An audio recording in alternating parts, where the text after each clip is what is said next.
नमस्कार दोस्तों, स्वागत है आपका हमारे YouTube चैनल हिंदू दिव्य दर्शन में। आज हम इस वीडियो में आपको बताएंगे साल 2025 में बच्छ बारस या गोवत्स द्वादशी का व्रत कब है, पूजा का शुभ मुहूर्त, शुभ योग, पूजा विधि और इस दिन किए। हिंदू धर्म के अनुसार वेदों में वत्स द्वादशी या बच्छ बारस को एक महत्वपूर्ण पर्व माना गया है। यह उत्सव श्री कृष्ण भगवान के बचपन के रूप को स्मरण करता है और उनकी पूजा अर्चना का अवसर प्रदान करता है। वत्स पूजा का मतलब होता है बछड़ा पूजन, जिससे यह स्पष्ट होता है कि बच्चों के प्रति प्रेम और कारुण्य कितना महत्वपूर्ण है। बच्छ बारस का विशेष अनुष्ठान है जिसका उत्तर भारत में मानना प्रचलित है। यह अनुष्ठान भाद्रपद मास के कृष्ण पक्ष के 12वें दिन मनाया जाता है। इस दिन बच्चों के स्वास्थ्य और कल्याण के लिए यह पारंपरिक उत्सव मनाया जाता है। बच्छ बारस के दिन बाजरे के आहार से बने भोजन की विशेष महत्वपूर्णता होती है। इस दिन गाय, गौ माता और उसके बछड़े की पूजा विशेष धार्मिक अधिष्ठाताओं के साथ की जाती है।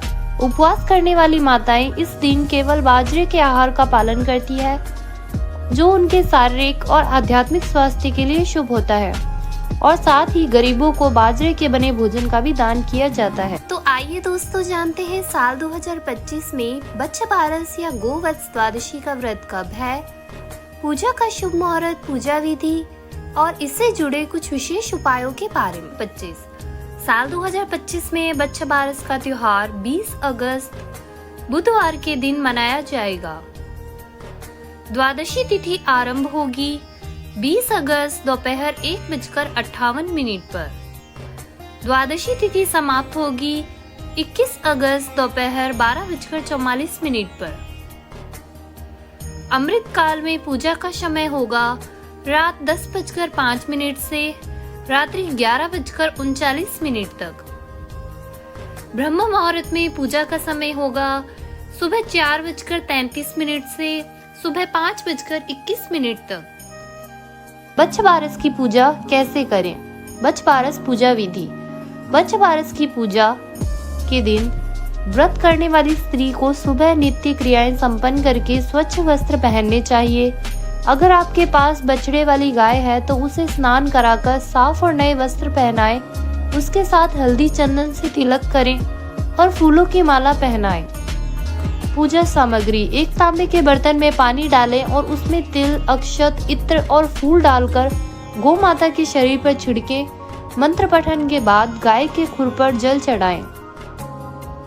यह करते समय निम्न मंत्र का पाठ करें: क्षीरोदार्ण वास भूतम सुरासुरन नमस्कृते सर्वदेवमये मातृग्रहण्यम नमो नमे। गाय माता के खुर पर लगी मिट्टी से अपने मस्तक पर टीका लगाएं, आरती दीपक जलाएं और गौ माता की आरती करें। इसके बाद में बच्छ बारस की व्रत कथा सुने और कहें। व्रत के पूरे दिन व्रती को गेहूं, जौ और गाय के दूध से बनी चीजें को सेवन नहीं करना चाहिए। साथ ही चाकू से किसी भी चीज को काटना या काटने की प्रक्रिया में शामिल कोई भी वस्तु प्रयोग नहीं करनी चाहिए। व्रत के दिन शाम को व्रती को अपने इष्ट देवता की पूजा करके भोजन ग्रहण करना चाहिए। इसमें गेहूं, जौ और गाय के दूध से बनी वस्तुएं शामिल नहीं होनी चाहिए। बच्छ बारस के दिन व्रती अपनी सास या जेठानी के पास भीगे अनाज को पैसे देते हैं, जिससे वे उनके आशीर्वाद प्राप्त कर सके।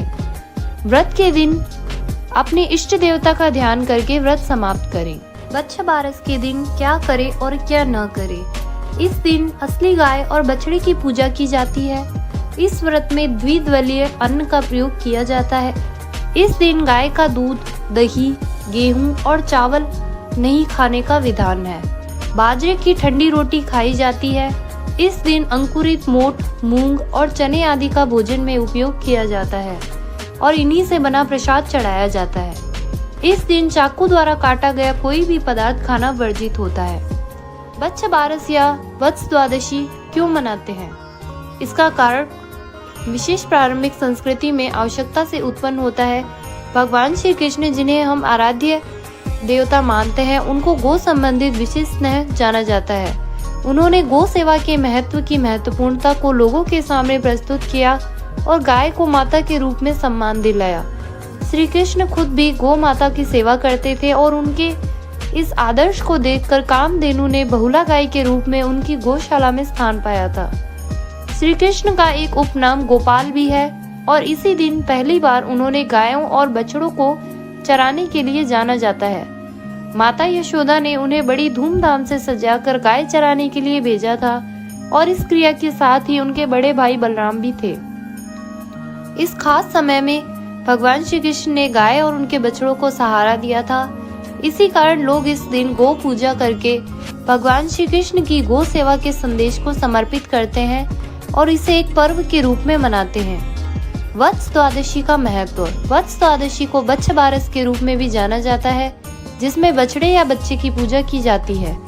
इस दिन बच्चों को खास देखभाल और प्यार किया जाता है।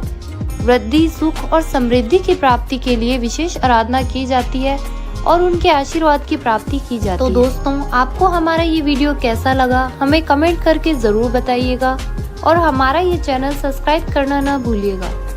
तो दोस्तों, मिलते हैं ऐसे ही किसी और अन्य वीडियो के साथ। धन्यवाद।